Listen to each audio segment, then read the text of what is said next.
Yeah, June 2026. Who approved this weather update? Nah, this is actually wild. Stepped outside for like 2 minutes. Now I'm looking extra crispy. The pavement's giving lava vibes. The sun woke up and chose violence. My fan's on full, doing absolutely nothing. AC's fighting for its life. Phone says temperature warning, muddy. Same, everybody posting. Send help, no thoughts, just hydration. Even my iced coffee is having a meltdown. Just survive June 2026.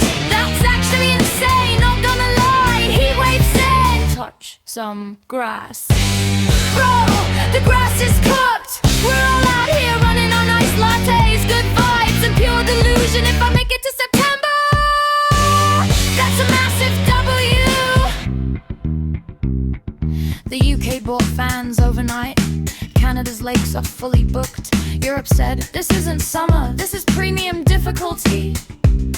Dogs refuse to leave the house. Cats are judging everyone.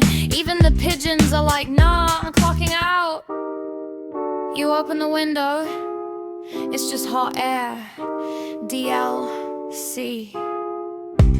Low-key, I'm considering moving into the supermarket freezer. Honestly, fair enough. I survived June 2020, so excites and unlocked. My ice cream lasted less than my battery. Main character energy, walking through 38 degrees like, yeah, I've got this. But deep down, I'm buffering. If someone asks, how is June 2026? Just say, it wasn't summer. It was a free trial of the sun.